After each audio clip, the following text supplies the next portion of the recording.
இப்போ ரீசெண்டா பாத்தீங்க அப்படின்னா ரொம்ப ஒரு கான்ட்ரவர்சியான விஷயம் என்ன அப்படின்னா, நம்ம தமிழ் கடவுள் முருகன் வந்து நார்த் இந்தியாவை சேர்ந்தவர், வடக்கில் பிறந்தவன் முருகன் அப்படிங்கிற மாதிரி ஒரு டேக் ஃபார்ம் பண்ணி அவங்க அதை ட்ரெண்ட் பண்ணிக்கிட்டு இருக்காங்க. அதுக்கு நம்ம தமிழ்நாட்டை சேர்ந்த நிறைய பேர் வந்து அதை எதிர்ப்பு தெரிவிச்சுக்கிட்டு இருக்காங்க. இப்ப அது எல்லாத்துக்கும் ரிப்ளை தெரிவிக்கிற மாதிரி டைரக்டர் வெற்றிமாறன் வந்து தனுஷை வச்சு அடுத்து ஒரு படம் டைரக்ட் பண்றாரு. அந்த படத்தோட பேர் வந்து இந்த மாதிரியான விஷயங்கள் எல்லாத்துக்குமே ஒரு சின்னதா ஒரு பதிலடி மாதிரி இருக்கு. படம் வந்தாதான் முழுசா அவர் என்ன பண்ணிருக்காரு, என்ன சம்பவம் பண்ண போறாரு அப்படிங்கிறது நமக்கு தெரியும். என்ன போய்கிட்டு இருக்கு, என்ன பிரச்சனை அப்படிங்கிறத ரொம்ப டீட்டெயில்டா எக்ஸ்பிளைன் பண்றேன். வீடியோ ஃபுல்லா பாருங்க. வெற்றிமாறன் அண்ட் தனுஷ் காம்பினேஷன்ல திரும்பவும் ஒரு புதுசா படம் வரப்போகுது. இப்போ வந்து வெற்றிமாறன் வந்து எஸ்டிஆரை வச்சு அரசன் படத்தை டைரக்ட் பண்ணிட்டு இருக்காரு. அந்த படத்தோட ஃபைனல் ஸ்டேஜ்ல படம் இருக்கு. படத்துக்கு அதுக்கப்புறம் போஸ்ட் ப்ரொடக்ஷன் முடிஞ்சதுக்கு அப்புறம் படம் ரிலீஸ் ஆகும். ரிலீஸ் ஆனதுக்கு அப்புறம் அடுத்த ஒரு படத்துல தனுஷ் வெற்றிமாறன் காம்பினேஷன் திரும்பவும் ஃபார்ம் ஆக போகுது. இந்த படத்தோட பேர் தான் தமிழ் முருகன். இந்த படத்தோட அனௌன்ஸ்மெண்ட் கிளிப்ஸ் வீடியோவை வந்து நேற்று ரிலீஸ் பண்ணியிருந்தாங்க. அந்த வீடியோக்கே அந்த படத்தோட டைட்டிலுக்கே வடக்குல கதற ஆரம்பிச்சிட்டாங்க. ஏன் அப்படின்னா இந்த அனௌன்ஸ்மெண்ட் வீடியோலயே நிறைய விஷயங்கள் கொஞ்சம் டீட்டெயில்டா பார்த்தோம் அப்படின்னா ரொம்ப ஒரு ஃபேமஸான தமிழ் ஒரு வாசகம் இருக்கு. கல் தோன்றி மண் தோன்றா காலத்து வாளோடு முன் தோன்றிய மூத்த குடி என் தமிழ் குடி என் முதல் குடி அப்படிங்கிற மாதிரி. இது வந்து புறப்பொருள் வெண்பா மாலையோட ஒரு பாட்டு. இதுக்கு என்ன அர்த்தம் அப்படின்னா, கல்லும் மண்ணும் தோன்றதுக்கு முன்னாடியே உருவாறதுக்கு முன்னாடியே வாளோட வந்த மூத்த குடி ஒரு வீரமான குடி வந்து நம்ம தமிழ் குடி அப்படிங்கிறத இதை வந்து மென்ஷன் பண்ணுது அப்படிங்கிறதான். இத இந்த படத்துல வந்து இந்த படத்தோட அனௌன்ஸ்மெண்ட் வீடியோல சின்னதா ஒரு சேஞ்ச் பண்ணியிருக்காரு சாய் அபியங்கர்.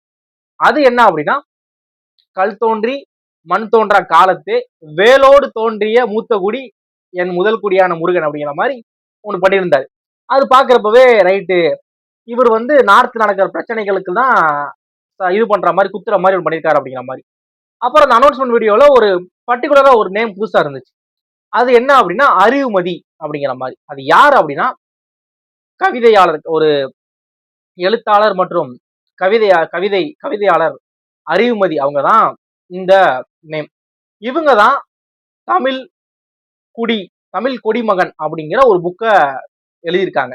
அந்த புக்கை பேஸ் பண்ணி தான் இந்த தமிழ் முருகன் படத்தை வந்து வெற்றிமாறன் வந்து ஸ்டோரி டிசைன் பண்ணியிருக்காரு அப்படிங்கிற மாதிரி சொல்றாங்க. அதை இன்ஸ்பயர் பண்ணி ஆல்ரெடி ஒரு நிறைய படங்கள் வந்து நிறைய புக்ஸை வந்து ரெஃபரன்ஸா வச்சு ஒரு இன்ஸ்பிரேஷனா வச்சு எடுத்திருக்காரு. லாக்அப்புங்கிற அந்த புக்கை ரெஃபரன்ஸா வச்சுதான் விசாரணை படத்தை எடுத்தாரு. வெக்கைங்கிற ஒரு நாவலை பேஸ் பண்ணி தான் அசுரன் படத்தை எடுத்தாரு. இப்ப திரும்பவும் இந்த மாதிரி ஒரு இதை எடுத்திருக்காரு. ஆனா அது எல்லாமே ஒரு நாவல், ஒரு ஸ்டோரி. இந்த புக் வந்து ஸ்டோரி கிடையாது. இது வந்து கிட்டத்தட்ட ஒரு ஆய்வு நூல் மாதிரி, ஒரு ரிசர்ச் பண்ற மாதிரியான புக். ஏன் அப்படின்னா இந்த புக்ல இருக்கக்கூடிய சில டேட்டாஸ்லாம் பல தமிழை சேர்ந்த பல தமிழ் புத்தகங்கள்ல பண்டைய தமிழ் புத்தகங்களான தொல்காப்பியம், பரிபாடல், திருமுருகாற்றுப்படை இந்த மாதிரியான சில பாடல்கள்ல முருகனை வந்து எப்படி அடையாளப்படுத்தியிருக்காங்க, எப்படி கதை வடியில அடையாளப்படுத்திருக்காங்க அப்படிங்கிற பழைய ரொம்ப பழமையான புத்தகங்கள். அதாவது சங்க காலங்களில் தோன்றது. சங்க காலம் அப்படின்னாலே 2500 வருஷத்துக்கு முன்னாடி தோன்றிய காலம் தான் சங்க காலம். அந்த டைம்ல எழுதின புத்தகங்களோட குறிப்புகளை ஒன்று திரட்டி இதுல வந்து ஒரு கவிதையா முருகன் வந்து ஒரு சாதாரண புராண கடவுள் மட்டும் கிடையாது. அது வந்து அவர் வந்து குறிஞ்சினத்தோட தலைவன். குறிஞ்சி நிலம் அப்படின்னா மலைகள்ல வாழக்கூடிய மக்கள், மலைகள்ல வாழக்கூடிய பழங்குடியின மக்களோட தலைவன் தான் முருகன். அது மாதிரி முருகனை வந்து சேயோன் அப்படிங்கிற மாதிரியும், வேலுங்கிறது வந்து ஒரு ஆயுதம் மட்டும் கிடையாது, அது வீரத்தின் வெளிப்பாடு, அறிவின் வெளிப்பாடு.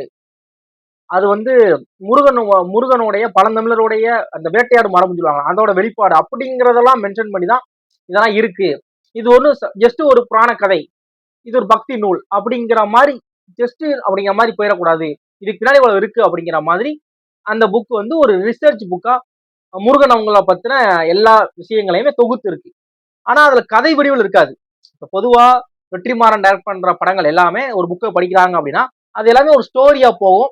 அதுல இருந்து அவங்க ஏதாவது ஒரு ஒன்லைனை வச்சு அதை டெவலப் பண்ணி ஸ்டோரியா ஒரு சினிமாக்கு என்ன மாதிரியான எலமெண்ட்ஸ் எல்லாம் வேணுங்கிறத ஆட் பண்ணி நமக்கு கொடுப்பாங்க. ஆனா இதுல எதுவுமே ஸ்டோரியா இருக்காது. ஆனா இதை வச்சு ஒரு வேர்ல்டா கிரியேட் பண்ணலாம். ஒரு ஹிஸ்டாரிக் பிலிமா, ஒரு ஒரு குறிஞ்சி நிலம் அப்படிங்கிறப்ப ஒரு மலைகள்ல வாழக்கூடிய ஒரு பழங்குடியின மக்களை பேஸ் பண்ணி ஒரு பீரியாடிக் பிலிம்ல அந்த டைம்ல இந்த போர் ராஜா அந்த மாதிரியான ஒரு எலமெண்ட்லாம் வச்சு ஒன்று ரெடி பண்ணலாம் அப்படிங்கிறது இந்த புக்கை படிக்கிறவங்களுக்கு தெரியும். இந்த புக் ரொம்ப சின்ன புக்கு, கிட்டத்தட்ட ஒரு 66 பக்கம் தான் இருக்கு. நீங்க படிக்க ஆரம்பிச்சீங்கன்னா அதிகபட்சம் ஒரு 3 மணி நேரத்துக்குள்ள முடிச்சிருவீங்க. அப்படிப்பட்ட புக்கு தான். ரொம்ப கம்மியான புக், 66 பக்கம் தான் இருக்கு. இதை வச்சு அவர் பண்ணியிருக்காரு அப்படிங்கிறப்ப நல்லா தெரியுது. இந்த அனௌன்ஸ்மெண்ட் கிளிப்ஸ் பாக்குறப்ப படம் ஒரு பக்கா பீரியாடிக் ஃபிலிம் அப்படிங்கிறது. ஏன்னா அப்படின்னா ஏதோ ஒரு வார் முடிஞ்சிருக்கு, ஒரு போர் முடிஞ்சதுக்கு அப்புறம் ரெண்டு பக்கமும் அந்த மக்கள் வந்து என்ஜாய் பண்றாங்க, ஈஸ்டம் அப்படின்னு என்ஜாய் பண்ணிட்டு இருக்காங்க. அந்த போர்ல பங்கு பெற்ற மக்கள்லாம். நடுவுல ஒரு யானையில ஒரு ஒரு உருவம் வருது, பெரிய லாங் ஹேரு, உடம்பெல்லாம் பக்காவான ஒரு சிக்ஸ் பேக்ஸ் வச்ச மாதிரியான உருவம் வருது. அது நமக்கு அந்த ஒல்லியா அந்த இது பாக்குறப்பவே அது தனுஷா ரெஃபர் பண்ணது அப்படிங்கிறது தெரியுது. அந்த மாதிரியான ஒரு இது வருது. தமிழ் முருகன் அப்படின்னு கேப்ஷன் போடுறாங்க. வெற்றிமாறன் இந்த மாதிரியான ஒரு ஸ்கிரிப்ட் எடுக்கிறார் அப்படின்னா கண்டிப்பா பாரபட்சம் இல்லாம அடிக்க போறாரு அப்படின்னு தான் அர்த்தம். ஏன் அப்படின்னா எதுக்கு வெற்றிமாறன் பண்ணணும் அப்படின்னா, இந்த விஷயம் எப்படி இவ்வளவு பெருசாச்சு அப்படின்னா, ஜூனியர் என்டிஆர் வந்து தெலுங்குல ஒரு படம் பண்றாரு, திரிவிக்ரம டைரக்ஷன்ல. அந்த படத்துல ஜூனியர் என்டிஆர் வந்து முருகன் அடிக்கிறாரு, முருகனா. அந்த முருகனோட சின்ன லுக்ஸ், அப்புறம் அவங்க விட்ட போஸ்டர் எல்லாம் பாக்குறப்ப இவங்க ஏதோ சேஞ்ச் பண்ண ட்ரை பண்றாங்களோ அப்படிங்கிற மாதிரி சின்ன ஃபீல் வந்துச்சு. ஏன் அப்படின்னா முருகனுக்கு நாமத்தை போட்டு விட்டு கையில வந்து சூலாயுதத்துல வேல் கலந்த மாதிரி ஒண்ணு அப்படிங்கிற மாதிரி இருந்துச்சு. இதை நிறைய பேர் கொஸ்டின் பண்ணாங்க. இது என்ன முருகன் அப்படின்னா வேல் இருக்கணும், அந்த சேவர் கொடி இருக்கணும், இதான் முருகனுக்கான, இது முருகனையே இது மாத்திர மாதிரி இது என்னது அப்படிங்கிற மாதிரி அவன் கேட்கிறப்ப இந்த படத்தோட டேரக்டரான திரிவிக்ரமன் என்ன சொல்றாரு அப்படின்னா, அவர் ஒரு எக்ஸ்ட்ரா பதிவு போடுறாரு. அதுதான் இன்னும் கொஞ்சம் நம்மளை உசுபேத்துற மாதிரி இருந்துச்சு. Born in the north, forged in the heartfelt, worshipped in the south அப்படிங்கிற மாதிரி. வடக்கில் பிறந்தவன், மத்தியில் உருவாக்கப்பட்டவன், தெற்கில் வணங்குபவன் அப்படிங்கிற மாதிரி போறாங்க. மற்ற 2 லைன் கூட ஓகே. வடக்கில் பிறந்தவன் அப்படின்னா அப்ப நீங்க என்ன நினைக்கிறீங்க? முருகன் தமிழ் கடவுள் கிடையாது, இந்தியாவுக்கான கடவுள், வடக்குல பிறந்த கடவுளை தான் நாங்க கும்பிட்டுக்கிட்டு இருக்கோமா அப்படிங்கிற மாதிரி உங்க மாத்த பாக்குறாங்களா அப்படிங்கிற மாதிரி இருக்கு. இன்னொன்னு அவங்க சைட்ல இருந்து என்ன மாதிரியான சில உதாரணங்கள் சொல்றாங்க அப்படின்னா, முருகனோட அப்பா யாரு? சிவபெருமான். இந்த கதைகள்ல புராண கதைகள்லாம் கேட்டா நம்ம நிறைய பேருக்கு தெரியும், சிவபெருமான் வந்து கைலாயத்துல இருப்பாங்க. இந்த கைலாயம் அப்படிங்கிறது இமயமலை, இமயமலை இது கலந்த ஒரு பகுதி அப்படிங்கிற மாதிரி இருக்குமா. இமயமலை அப்படின்னா வடக்கு தானே, அப்ப முருகன் வந்து இந்தியாவுக்கான கடவுள், மொத்த இந்தியாவுக்குமான கடவுள் அப்படிங்கிறதும். ஆல்ரெடி என்ன சொல்றாங்க அப்படின்னா, இப்ப நமக்கு முருகன் அப்படின்னா நமக்கு எல்லாத்துக்குமே ஞாபகம் வர ஒரு உருவம் இருக்குல்ல, அந்த ஒரு தோற்றம், அந்த தோற்றமே முருகனுக்கானது கிடையாது அப்படிங்கிறாங்க. ஏன் அப்படின்னா நம்ம இதுல முருகன் அப்படிங்கிறத நம்ம அப்படி பார்க்கல. நார்த்ல கார்த்திகேயன், கந்தன் அப்படிங்கிற சில கடவுள்களை முருகனோட புராண கதைகளோட கம்பேர் பண்ணி அவங்களால ஒரு மிக்ஸ் பண்ணப்பட்ட உருவத்தை தான் நம்ம இப்போ வரைக்கும் கும்பிட்டுக்கிட்டு இருக்கோம் அப்படிங்கிறாங்க.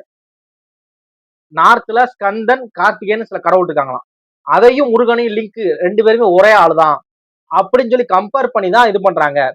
இது இன்னொரு ஆங்கிள் பார்த்தோம் அப்படின்னா, இந்த பார்ன் இன் த நார்த் அப்படிங்கிறது இவங்க நம்மளோட அடையாளங்களை வந்து வடக்குக்கு இழுத்துக்கிட்டே போறாங்களோ அப்படிங்கிற மாதிரி ஒரு இது உண்டு பண்ணுது. ஏன் இதை நான் ரொம்ப சாலிடா சொல்றேன் அப்படின்னா, நம்ம எல்லாருக்குமே தெரியும் நம்மளை வந்து பிரிட்டிஷ் வந்து ஒரு காலத்துல ரூல் பண்ணிட்டு இருந்தாங்க. கொஞ்சம் சின்னதா ஸ்டோரி முடிச்சு வந்துடுறேன். பிரிட்டிஷ் ரூல் பண்ணிட்டு இருந்தாங்க. அப்போ இந்தியாவிலேயே பிரிட்டிஷ ஆயுதத்தை ஏந்தி போர் புரிந்த ஒரு பெண்மணி அப்படின்னா நம்ம தமிழ்நாட்டை சேர்ந்த ராணி வேலுநாச்சியார். இவங்க வந்து 1730 பிறந்தவங்க. 1782 நினைக்கிறேன் ஆங்கிலேயரை இது பண்ணி கோட்டையை மீட்டிருப்பாங்க. அவங்ககிட்ட இருந்து கைப்பற்றிட்டு போன கோட்டையை திரும்பவும் 1782 மீட்டிருப்பாங்க. அவங்க ஹஸ்பண்ட் இருந்து ஆங்கிலேயர் பிரிட்டிஷ்காரங்க வந்து போட்டி இது பண்ணி போர் பண்ணி அவரை கொன்னு அந்த கோட்டையை கைப்பற்றி இருப்பாங்க. அப்புறம் 1782 மீட்டிருப்பாங்க. ஓகேவா, இது அப்ப நடந்தது. ஆனா இதுல இருந்து 100 வருஷத்துக்கு அப்புறம், 100 வருஷத்துக்கு அப்புறம் 1857 அந்த சம்திங்ல நார்த்ல ராணி லக்ஷ்மி பாய் இருக்காங்களா, அவங்க வந்து அவங்க வாழ்ந்த அந்த ஜான்சி பகுதியை வந்து ஆங்கிலேயர் இது பண்ணிக்கிறாங்க. அது வந்து அரசர் நெல்ல அப்படின்னா அந்த அந்த பகுதிகளை எடுத்துக்குவாங்க அப்படிங்கிற மாதிரி வாரிசிலப்பு கொள்கை அப்படிங்கிற மாதிரி சில விஷயங்கள் இருக்கு. அதனால அதை வந்து 1757 அவங்க அந்த பெரும்புரட்சி டைம்ல போராட்டம் பண்ணி எடுத்துக்கிட்டாங்க. ஓகேவா? இப்ப ஆக்சுவலா 1730 பிறந்த வேலுநாச்சியார் அவங்க தான் ஃபர்ஸ்ட் பிரிட்டிஷ்காரங்களை எதிர்த்து போட்டி போட்ட போரிட்டு வென்ற ஒரு பெண் லீடர். அவங்ககிட்ட இருந்து ஒரு கிட்டத்தட்ட ஒரு 100 வருஷத்துக்கு அப்புறம் 1800 தான் ராணி லட்சுமிபாய் வராங்க. இப்ப நம்ம என்ன சொல்லணும் அப்படின்னா, ராணி லட்சுமிபாய ராணி லட்சுமிபாய வடநாட்டின் வேலுநாச்சியார் அப்படின்னு சொல்லணும். கரெக்ட் தானே? ஏன்னா இவங்களுக்கு முன்னுதாரணமா தென்னாட்டுல நம்ம தமிழ்நாட்டுல 1730 காலகட்டத்திலேயே ஒருத்தவங்க பிரிட்டிஷ்காரங்களை எதிர்த்து போரிட்டு வாளேந்தி போர் போட்டு வெற்றி பெற்றிருக்காங்க. அப்போ அவங்க என்ன சொல்லணும்? வடநாட்டின் வேலுநாச்சியார்னு சொல்லணும். அப்படி சொல்லாம அப்படியே ஹிஸ்டரியை சேஞ்ச் பண்ணி இப்ப நீங்க நெட்ல கூட போய் அடிச்சு பாத்தீங்கன்னு வச்சுக்கோங்க, நெட்ல கூட சர்ச் பண்ணி பாருங்க. தென்னாட்டின் ஜான்சி ராணி யாருன்னு கேட்டா வேலுநாச்சியார்னு சொல்லுவாங்க. ராணி லட்சுமி வேலுநாச்சியார் பிறந்து இந்த போர் பண்ணி ஜெயிச்சு திரும்ப கோட்டையை மீட்டு 1800 ஸ்டார்டிங் டைம்ல இறந்துட்டாங்கன்னு நினைக்கிறேன். 1800 அந்த டைம்ல இறந்துட்டாங்க. அதுக்கப்புறம் 1857 டைம்ல போட்டி போட்டு ஜெயிச்ச இவங்களோட இதை வந்து தென்னாட்டின் வேலுநாச்சியார், தென்னாட்டின் ஜான்சி ராணி வேலுநாச்சியார் அப்படின்னு பட்டம் கொடுத்துருக்காங்க. இது எந்த வரலாற்று ஆசிரியர் கேட்டாங்களான்னு தெரியல. ஆனா புக்ஸ்ல அப்படிதான் இருக்கு. நிறைய ஸ்கூல் புக்ஸ் எல்லாம் பாத்தீங்கன்னா இந்த தான் இருக்கு. ஆக்சுவலா வடநாட்டின் வேலுநாச்சியார் ஜான்சி ராணின்னு கூப்பிட்டுக்கணும். அதை விட்டுட்டு தென்னாட்டின் ஜான்சி ராணின்னு வேலுநாச்சியார் கூப்பிட்டு இருக்காங்க. இதுலயே அவங்க ஏதோ ஒரு இது பண்ணிட்டு இருக்காங்க. நம்ம தமிழ்நாட்டில் இருக்கக்கூடிய அந்த வரலாறு ஏதோ இது பண்றாங்க அப்படின்னு. இன்னொன்னு நம்ம எல்லாருக்குமே தெரியும், ரீசெண்டா அந்த கீழடியில கிடைச்ச அந்த விஷயங்கள் வந்து ஒரு கான்ட்ரவர்சி, அது பண்ணக்கூடாது. ஏன்னா நம்மளோட இது வெளியே வந்துருச்சு அப்படின்னா தமிழ் தான் இந்தியால தமிழ் தான் பழைய குடி, ஒரு தொன்மையான குடி அப்படிங்கிற வெளியே வந்துடும் அப்படிங்கிற மாதிரி சில விஷயங்கள்லாம் ஒரு அரசியல் போய்கிட்டு இருக்கு. வடக்கு கொஞ்சம் உயர்த்தியோ தெற்க தாழ்த்தியும் போயிட்டு இருக்க ஒரு ஜோன் இருக்கு. இது எல்லாத்துக்கும் தான் இப்ப ரிபீட் அடிக்கிற மாதிரி அவங்க ஒரு படம் பண்ணாங்க. அவங்க படம் பண்ணி ரிலீஸ் வச்சிருக்காங்க நினைக்கிறேன். அதுக்கு ரிப்பீட் கொடுக்குற மாதிரி நம்ம வெற்றிமாறன் வந்து தனுஷை வச்சு தமிழ் முருகன் அப்படின்னு டைட்டில் கொடுத்து ஒரு பண்ணியிருக்காரு. இந்த படத்தோட டைட்டிலுக்கே இப்ப எக்ஸ் தளத்துல வந்து நிறைய பேர் சண்டை போட்டுட்டு இருக்காங்க. படம் ரிலீஸ்க்கு அப்புறம் கண்டிப்பா வச்சு வாங்குவான்னு நினைக்கிறேன். வாங்கணும். இந்த மாதிரியா படம் எடுக்கிறார் அப்படின்னா முருகன் நம்ம கடவுள், நம்ம பாட்டன் முப்பாட்டன் அப்படிங்கிறதுக்கு ஏத்த மாதிரி என்னென்ன விஷயங்கள்லாம் ஆட் பண்ண முடியுமோ அந்த எலமெண்ட்டை கரெக்டா பண்ணி ப்ராப்பரா படம் நம்பிக்கை இருக்கு. பார்ப்போம். நீங்க என்ன நினைக்கிறீங்க? முருகன் வந்து நம்ம ஊர் தானா இல்ல வடநாடா அப்படின்னு என்ன நினைக்கிறீங்க அப்படிங்கிற உங்களோட ஒப்பீனியனை மறக்காம ஷேர் பண்ணுங்க. தேங்க்ஸ் ஃபார் வாட்சிங்.